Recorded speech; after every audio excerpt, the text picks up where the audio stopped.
Tersangka dugaan fitnah ijazah Jokowi Rismon Sianipar meminta maaf langsung ke Joko Widodo dan bertemu dengan putranya yang juga wakil presiden Gibran Rakabuming Raka. Apakah pertemuan ini membuat restoratif justice yang ia ajukan ke penyidik diterima? Kita membahasnya bersama dengan politisi PSI, Bestari Barus dan juga Abdul Ghafur Sengaji selaku pengacara Roy Suryo. Selamat petang semuanya. Selamat petang, Bang. Saya ke Bang Bestari Barus dulu nih. Infonya Abang ikut juga dalam pertemuan tersebut. Tahu nggak bocoran hasil pertemuan Rismon dengan Jokowi ini apa Bang kemarin?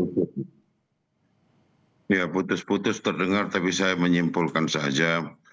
Ya, pada prinsipnya Pak Jokowi kan tidak pernah menolak kehadiran siapapun bertamu, bertandang ke rumah beliau. Bahkan setiap hari itu ratusan orang berjajar antri untuk bertemu beliau dengan berbagai kepentingan. Ada yang kepentingannya silaturahmi, ada hal-hal lain mungkin ya. Ya, saya kira kehadiran saudara Rismon di sana meminta maaf, ya namanya orang minta maaf lagi bulan suci Ramadan ya diterima aja oleh beliau. Dan bukan juga menjadi satu harapan atau apa begitu ya, tapi kalau orang datang minta maaf ya diterima saja, tidak lebih tidak kurang, dimaafkan, dan kemudian meminta apakah itu restoratif justice. Beliau sudah menjelaskan bahwa pengacara yang akan kemudian menindaklanjuti itu mungkin ke Polda Metro Jaya atau ke pihak terkait lainnya. Saya kira itu aja, sederhana aja, nggak ada yang lebih-lebih. Sederhananya minta maaf, terus itu karena bulan Ramadan Jokowi juga memberikan maafnya, tapi restoratif justice-nya belum ada bahasan soal itu nggak kelanjutannya? Karena tujuan datanya tentu itu kan. Kepada pengacara, saya sempat bertemu dengan Pak Jokowi di nonton bola bareng tuh di Manahan Solo malam tadi, dan kemudian mengatakan, saya bertanya, Pak itu saudara Rismon, ya datang dan dia minta maaf dan beliau menitikkan air mata, tanda penyesalan, ya sudah diterima, nggak ada yang luar biasa, nggak ada yang lebih-lebih dari itu, nggak ada. Menitikan air mata berarti Rismon menangis begitu di depan Jokowi? Gimana? Menitikan air mata ini menangis menyesal atau seperti apa? Ya menitikan air mata namanya orang minta maaf kan wajar-wajar, nggak ada yang luar biasa itu. Tidak ada yang luar biasa dari permintaan maaf itu, maaf datang dari lubuk hatinya, ya merasa menyesali perbuatannya, meneteskan air mata, itu kan hal yang biasa saja gitu. Nggak ada yang luar biasa itu. Yang lain aja menyikapinya luar biasa. Oke. Kemudian tidak hanya ke Joko Widodo, tapi juga bertemu dengan wakil presiden yang merupakan anak dari Joko Widodo, Gibran Rakabuming. Bang Sengaji melihatnya ini seperti apa langkah yang dilakukan Rismon ini? Tiba-tiba berubah haluan begitu, padahal kita tahu betul Bang Rismon ini effortnya luar biasa sampai ke desa KKN-nya Jokowi waktu itu. Iya, terima kasih Mas.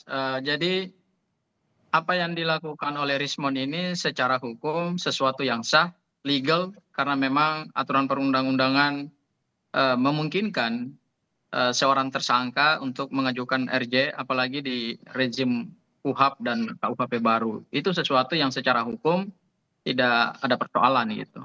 Tetapi yang menjadi catatan kami adalah pertama, Rismon mengajukan ini sama sekali tidak pernah terbayangkan oleh kami, kuasa hukumnya Mas Roy, kemudian bahkan oleh rekan-rekan seperjuangannya sendiri yang ada di klaster kedua, yaitu Mas Roy dan Dr. Tifa. Kemarin di Polda Metro Jaya, kebetulan juga hadir kuasa hukum Bala RRT, ya ada ada Bang Refli Harun, kemudian ada Al-Katiri, kemudian kami juga bersama dengan Mas Roy, Bang Ahmad Kozinudin juga. Intinya adalah apa yang dilakukan oleh Rismon ini sesungguhnya telah keluar dari apa yang selama ini mereka perjuangkan gitu. Sehingga kalau kita amati tren sosial media, memang Rismon sudah secara langsung mengatakan bahwa ya sudah, saya bersedia dicap sebagai pengkhianat gitu ya, daripada saya tidurnya tidak nyenyak. Jadi sebenarnya isunya bukan soal isu ijazah ini asli atau palsu, kemudian bergabungnya atau Rismon mengubah langkahnya kemudian menjadikan isu ijazah ini jadi ijazah Tapi asli gitu. Isunya tidak di situ. Isunya adalah Rismon telah menjadi mungkin termul berikutnya gitu ya, kita sebut seperti itu ya, dan itu di sosial media kan banyak sekali gitu, dan dia kan sudah mengatakan bahwa ya sudah, saya siap bersedia untuk dihina, untuk dinistakan, oke. kemudian untuk dijelek-jelekan gitu. Jadi inilah harga yang harus dibayar oleh Rismon terhadap Hmm. langkah hukum yang beliau lakukan. Tapi ya itu tadi publik juga akhirnya penasaran ini kok kenapa tiba-tiba begitu mengklarifikasi dan menyatakan bahwa sebenarnya ijazah Jokowi itu asli begitu dan ada kekeliruan penelitian. Apakah cuma karena itu saja atau karena ada tekanan lain? Jangan dijawab dulu ya. Kita lanjutkan usai jeda, tetaplah bersama kami di Kompas Petang.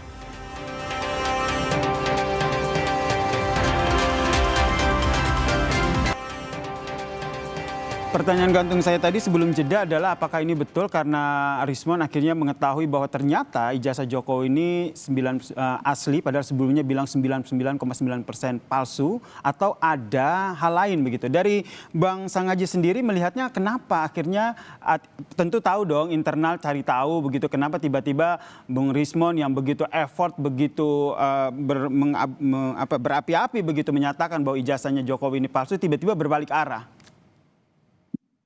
Ya, jadi dalam beberapa minggu terakhir ini memang Rismon berubah drastis ya. Dan itu kami lihat sejak kasus dugaan ijazah palsunya diungkit oleh beberapa relawan Pak Jokowi dan kemudian beliau dilaporkan di Polda Metro Jaya. Memang setelah Bang Bill, salah satu YouTuber Nusantara itu melaporkan Rismon, kemudian Rismon memang mengalami perubahan yang cukup drastis. Jadi keterangan Rismon di rumah Pak Jokowi bahwa beliau telah 2 bulan melakukan penelitian lanjutan atas ijazah Pak Jokowi, kemudian beliau mengatakan ada emboss, ada watermark, kemudian ada lintasan stempel, dan hal yang sama juga tadi beliau sampaikan di Istana Wakil Presiden. Itu sebetulnya tidak sesuai dengan fakta yang sebenarnya. Oke Bang Sangaji, saya mau konfirmasi dulu tadi. Sikap dari Rismon ini berubah semenjak ada laporan soal kasus dugaan ijazah palsu Rismon. Ini ijazah palsu yang mana? Dugaan ijazah yang dilaporkan itu kan adalah S2, S3 di Universitas Yamaguchi Jepang. Ya, itu diduga palsu. Mungkin Rismon disitulah kemudian mendapatkan tekanan, ya. Kemudian ada invisible hand, ada tangan-tangan tak terlihat yang kita nggak tahu siapa. Bisa juga di internal mereka itu adalah mungkin ada tim kuasa hukumnya juga gitu kan. Kemudian juga ada pihak dari eksternal, kemudian melakukan pressure terhadap Rismon. Kemudian akhirnya Rismon melakukan satu langkah yang menurut saya justru akhirnya diakui sendiri gitu. Langkah itu menghinakan diri dia, kemudian menistakan diri dia gitu. Dan itulah akhirnya publik jadi tahu bahwa seorang Rismon itu hanyalah seorang pemberani di awal, tetapi pada akhirnya jadi penakut juga gitu. Oke, saya ke Bang Barus. Bang Barus, betulkah demikian karena ada laporan dugaan ijazah palsu Rismon yang akhirnya menjadi awal begitu? Akhirnya Rismon berbalik arah. Bang Barus? Putus Anda ulangin.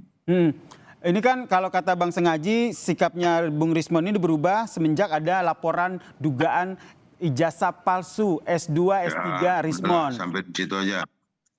Gimana Bang? Saya kira semua orang bisa menduga apapun, tapi yang paling fakta pada hari ini ada orang datang minta maaf, ya udah kami terima. Masalah kalau di sana ada bilang menduga dan segala macam itu silakan aja diurus dengan Rismon. Kita nggak ngurusin itu. Kita cuma terima Pak Jokowi itu terima datang orang minta maaf. Kalau masalah di belakangnya ada dugaan kami begini ya silakan aja dugaan-dugaan itu dibuktikan. Yang jelas bahwa Rismon minta maaf diterima, tak minta maaf pun Rismon, ijazah Pak Jokowi asli, belum ada terbukti pernah palsu begitu.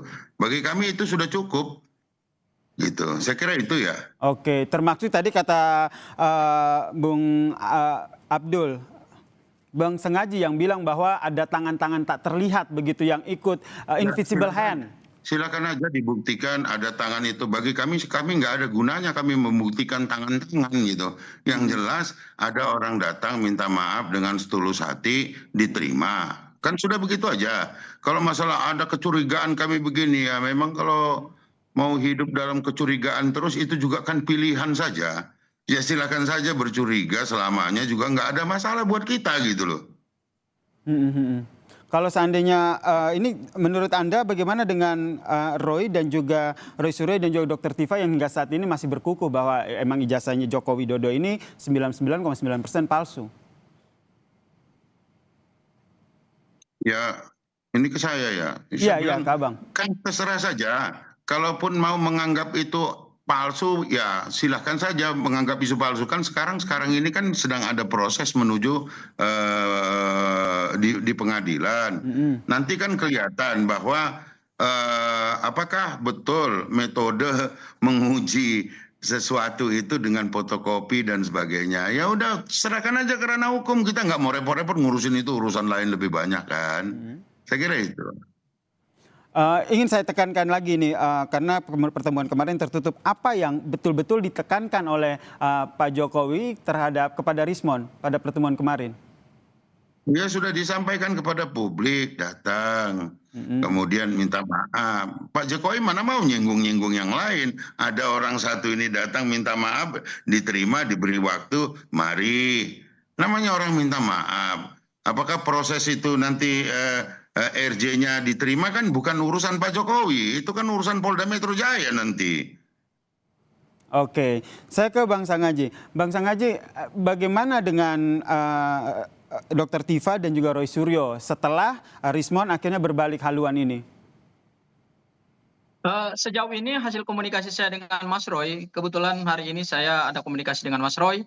Mas Roy dan kemarin juga beliau tegaskan di Polda Metro Jaya dan di beberapa pas TV-TV sebelah, beliau mengatakan bahwa tidak ada pengaruh 1% pun terhadap ikhtiar beliau untuk menjawab keingintahuan publik terhadap ijazah Pak Jokowi. Itu hal yang pertama. Kemudian hal yang kedua, saya kira juga hal yang sama juga terjadi dengan Dr. Tifa. Hal yang kedua, saya ingin mengomentari apa yang disampaikan oleh Pak Bestari bahwa ijazah Pak Jokowi asli ada atau tidaknya RJ-nya Rismon. Saya kira itu statement yang sebetulnya tidak perlu lagi diulang-ulangi karena memang pihaknya Pak Jokowi kan memang dari awal selalu mengatakan ini asli, kecuali memang sudah ada putusan pengadilan.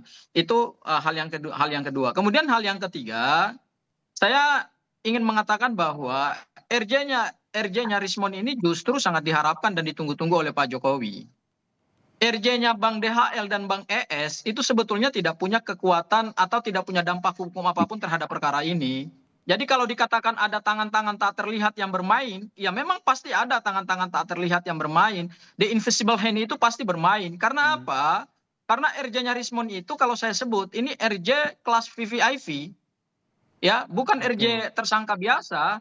Ini RJ kelas VVIP yang berbeda dengan RJ-nya ES dan DHL. Baik. Bagi Pak Jokowi, sebetulnya RJ-nya ES dan DHL itu tidak punya pengaruh yang signifikan dalam proses penegakan hukum ini dan mengungkap kebenaran atas dugaan ijazah palsu Pak Joko Widodo. Tetapi begitu beliau tarik Rismon untuk kemudian mengkhianati teman-temannya sendiri Rismon itu dan siapa kemudian itu?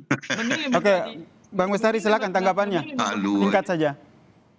Iya. Lah itulah yang menurut saya, itulah yang sebetulnya sangat diinginkan oleh Pak Jokowi dan para pendukung Pak Jokowi. Kita sudah tangkap apa yang disampaikan Bang Sangaji. RRT bisa dibelah.